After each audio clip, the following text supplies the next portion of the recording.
नमस्कार। आज हम हाल ही में भारतीय हिमालयी क्षेत्रों में जो भयानक घटनाएं हुई हैं उन पर थोड़ी गहराई से बात करने वाले हैं। हाँ, खासकर जम्मू कश्मीर और हिमाचल प्रदेश में ये बादल फटने की जो घटनाएं हुई ये वाकई बहुत चिंताजनक है। बिल्कुल। और ये एक तरह से फिर से दिखाती हैं कि मानसून के मौसम में ये पहाड़ी इलाके कितने कितने नाजुक हो जाते हैं। सही कहा। हमारे पास एक दस्तावेज है, हिमालयी बादल फटना, हाल की आपदाएं और उनका प्रभाव।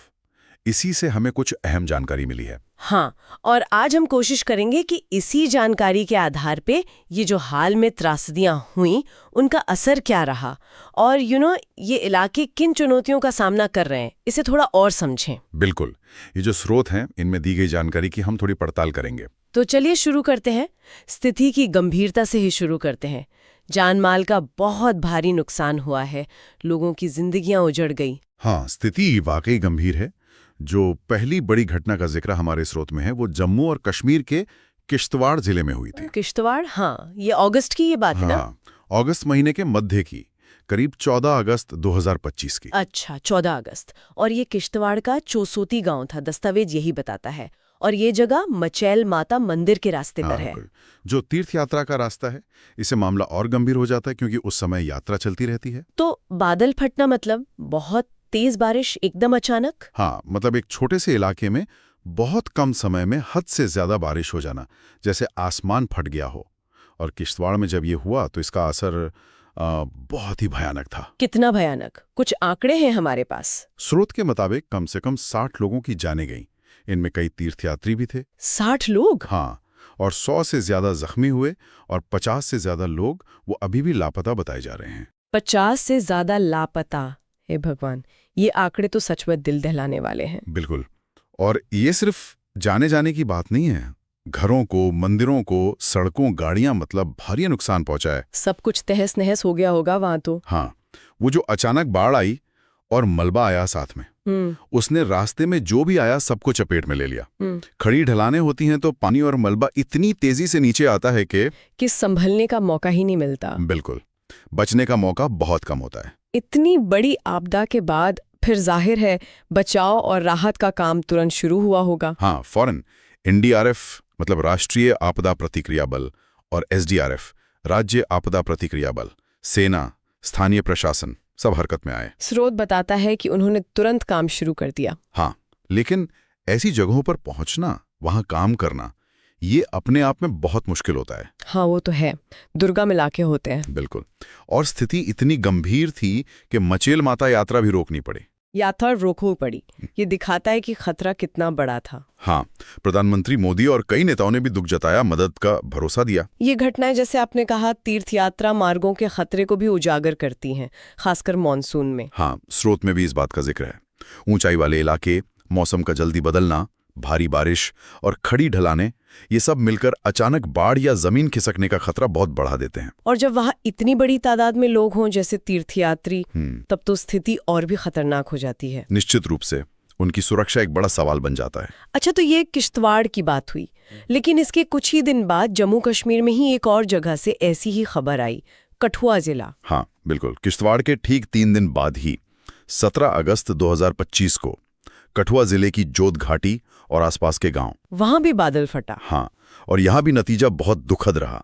स्रोत बताता है कि अचानक आई बाढ़ और भूस्खलन से 7 लोगों की मौत हो गई। 7 और जानें चली गईं। और जो बात सबसे ज्यादा परेशान करती है वो ये कि इन 7 में 5 बच्चे थे। हाँ, ये सुनना ही बहुत तकलीफदेह है। बच्चों का ऐसी आपदाओं का शिकार होना बहुत दुखद है। कठुआ में भी घरों और सड़कों को नुकसान पहुंचा होगा। हाँ, काफी नुकसान हुआ। तबाही का वो सिलसिला जैसे जारी रहा। और यहाँ भी बचाव कार्य वैसे ही शुरू हुए, एयरलिफ्ट वगैरह। हाँ, बचाव दल भेजे गए, घायलों को एयरलिफ्ट करके अस्पताल पहुंचाया गया। प्रशासन ने एहतियात के तौर पर स्कूल बंद कर दिए, इमरजेंसी अलर्ट जारी किए। वैष्णो देवी यात्रा पर भी असर पड़ा था। हाँ, उसे भी कुछ समय के लिए रोकना पड़ा था। ये तो मतलब एक के बाद एक, पहले किश्तवाड़, फिर 3 दिन बाद कठुआ। प्रशासन और बचाव दलों पर कितना दबाव पड़ा होगा? बहुत ज्यादा। ऐसी लगातार आपदाएं संसाधनों पर, बचाव कर्मियों पर, सबके लिए बहुत बड़ी चुनौती होती हैं। और ये भी दिखाता है कि कैसे एक जगह की आपदा पूरे क्षेत्र को प्रभावित कर सकती है, खासकर यात्रा मार्गों को। और ये सिलसिला सिर्फ जम्मू कश्मीर में ही नहीं रुका। 2 दिन बाद 19 अगस्त को पड़ोस के राज्य हिमाचल प्रदेश से भी ऐसी ही खबर आई। हाँ, हिमाचल में कुल्लू जिले का लघाटी इलाका, वहां भी बादल फटने की घटना हुई। तीसरी बड़ी घटना। हाँ, और यहाँ एक बात थोड़ी अलग थी। जैसा स्रोत में बताया गया है, शुरुआती खबरों में किसी के हताहत होने की जानकारी नहीं थी। अच्छा, मतलब किश्तवाड़ और कठुआ के भयानक आंकड़ों के बाद ये थोड़े राहत की बात है। हाँ, उस लिहाज से थोड़ी राहत जरूर थी, लेकिन नुकसान तो वहां भी हुआ होगा, ढांचागत नुकसान। बिल्कुल, जान का नुकसान नहीं हुआ ये तो गनीमत थी, पर तबाही वहां भी हुई। स्रोत के अनुसार सड़कें बह गईं, गाड़ियां पानी में बह गईं खिलौनों की तरह, और कई जगह जमीन खिसकी, मतलब भूस्खलन हुए। तो इंफ्रास्ट्रक्चर का नुकसान काफी ज्यादा था वहां। हाँ, बहुत ज्यादा। और शायद नुकसान का सही अंदाजा लगाने में भी वक्त लगा होगा। लघाटी ये दूर का इलाका है। हाँ, स्रोत यही बताता है कि ये काफी दूर दराज का रिमोट एरिया है, तो ऐसी जगहों पर पहुंचना, नुकसान का पूरा आकलन करना मुश्किल होता है, वक्त लगता है इसमें। और कई बार दूर होने की वजह से मदद पहुंचने में भी देरी होती होगी। हाँ, ये भी एक चुनौती है, राहत पहुंचाना मुश्किल हो जाता है। कुल्लू की घटना का एक और असर भी था जिसका जिक्र है, पौंग बांध से जुड़ा हुआ। हाँ, ये भी अहम है। इस भारी बारिश और बाढ़ की वजह से पौंग बांध में पानी का स्तर खतरनाक रूप से बढ़ गया। अच्छा। तो फिर निचले इलाकों के लिए अलर्ट जारी करना पड़ा। ये दिखाता है कि कैसे एक जगह की घटना का असर कितने बड़े इलाके पर पड़ सकता है। मतलब एक चेन रिएक्शन जैसा। बांध में ज्यादा पानी आना भी अपने आप में एक खतरा है। हाँ, बिल्कुल। अगर पानी छोड़ना पड़े तो नीचे बसे गांव शहर प्रभावित हो सकते हैं, पूरी नदी प्रणाली पर असर पड़ता है। ठीक है, तो अब इन तीनों घटनाओं को थोड़ा जोड़कर देखते हैं। किश्तवाड़, फिर कठुआ, फिर कुल्लू। कुछ ही दिनों के अंदर जम्मू कश्मीर, हिमाचल प्रदेश, हिमालयी राज्य, इनमें समान कड़ी क्या है? मतलब ये सब हमें क्या बताने की कोशिश कर रहे हैं? हाँ, ये दिलचस्प है, और दस्तावेज भी इसी तरफ इशारा कर रहे हैं। ये तीनों घटनाएं एक बड़े संदर्भ का हिस्सा हैं। वो संदर्भ है मॉनसून का मौसम और हिमालयी क्षेत्र की अपनी बनावट, जो इसे बहुत नाजुक बनाती है। हाँ, भेद्यता या वल्नरेबिलिटी जिसे कहते हैं। बिल्कुल। ये घटनाएं मॉनसून के दौरान पहाड़ी इलाकों की इसी वल्नरेबिलिटी को एकदम साफ तौर पर दिखा रही हैं। तो मतलब ये हुआ कि ये पहाड़ी इलाके ऐसी आपदाओं के लिए हमेशा से ज्यादा प्रोन रहे हैं या कुछ बदल रहा है? देखिए, हिमालय अपनी प्रकृति से ही संवेदनशील है। खड़ी ढलानें हैं, भूगर्भीय रूप से ये क्षेत्र अभी भी काफी एक्टिव है, अस्थिर है, नदियों का जाल बिछा हुआ है। हाँ। तो जब मॉनसून में खासकर कम समय में बहुत ज्यादा बारिश होती है, जैसे बादल फटना, तो इन खड़ी ढलानों पर पानी और मलबा बहुत तेजी से नीचे आता है। जमीन सोख नहीं पाती पानी को। हाँ, बिल्कुल नहीं, बल्कि वो अपने साथ मिट्टी, पत्थर, पेड़ सब बहा ले जाता है। नतीजा होता है अचानक बाढ़, यानी फ्लैश फ्लड्स, और भूस्खलन, लैंडस्लाइड्स। स्रोत भी इसी मेल को वजह बताता है, भारी बारिश और खड़ी ढलानें। हाँ, बिल्कुल। साफ तौर पर यह पैटर्न बार बार दिख रहा है। तो ये समझना जरूरी है कि मसला सिर्फ बारिश का नहीं है, बल्कि बारिश कितनी तेज है, कितने कम समय में हो रही है, और उस जगह की जमीन कैसी है, इन सब का मिला जुला असर है। एकदम सही कहा।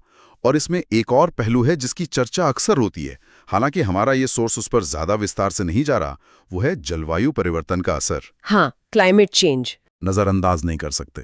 तो अगर हम इन सब बातों को समेटें, किश्तवाड़, कठुआ, कुल्लू, इन सब का निचोड़ क्या है? हाँ, नतीजा क्या है? हमने देखा किश्तवाड़ और कठुआ में बहुत लोगों की जानें गईं। तीर्थयात्री, बच्चे शामिल थे, सैकड़ों घायल, कई लापता, घर, मंदिर, सड़कें, पुल, गाड़ियां, बड़े पैमाने पर नुकसान। यात्राएं रुकीं, स्कूल बंद हुए, अलर्ट जारी हुए, मतलब जिंदगी पूरी तरह अस्त व्यस्त हो गई। संक्षेप में कहें तो ये घटनाएं हिमालयी क्षेत्र की मॉनसून के दौरान जो अत्यधिक संवेदनशीलता है उसे उजागर करती हैं।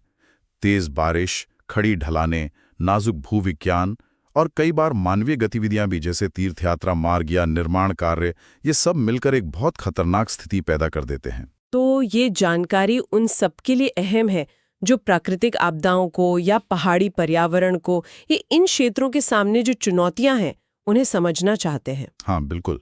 स्रोत हमें इन घटनाओं का एक तथ्यात्मक ब्यौरा तो देता ही है, जो स्थिति की गंभीरता समझने के लिए जरूरी है। इन हालिया त्रासदियों को देखते हुए और जो जानकारी हमारे सामने है, एक सवाल मन में जरूर आता है। हाँ, और वो सवाल उठना लाजमी है और जरूरी भी है। सवाल ये कि भविष्य में क्या? हाँ, कि इन पहाड़ी इलाकों में मानसून से जुड़े ये जो खतरे बढ़ रहे हैं या ज्यादा सामने आ रहे हैं, इनका सामना करने के लिए हम आगे क्या कर सकते हैं, क्या हमें और बेहतर चेतावनी प्रणालियों की जरूरत है, अर्ली वार्निंग सिस्टम्स? बिल्कुल, या शायद ज्यादा टिकाऊ निर्माण की। मतलब जो इंफ्रास्ट्रक्चर बने वो ज्यादा सोच समझ कर बने, ढांचागत योजनाएं बेहतर हों। और भूमि उपयोग के नियम, क्या उन्हें और सख्त करने की या बेहतर तरीके से लागू करने की जरूरत है? हाँ, ताकि भविष्य में ऐसी त्रासदियों के असर को हम कुछ कम कर सकें। स्रोत में भी ये संकेत है कि बादल फटने के कारणों और उनके पूर्वानुमान पर और जानकारी मिल सकती है। शायद वो जानकारी इन सवालों के जवाब ढूंढने में कुछ मदद करे। वाकई ये एक ऐसा सवाल है जिस पर बहुत गंभीरता से सोचने और काम करने की जरूरत है। ये सिर्फ कुछ घटनाओं का जिक्र नहीं है, ये एक बड़ी चेतावनी है। हाँ, इस पर ध्यान देना बहुत जरूरी है।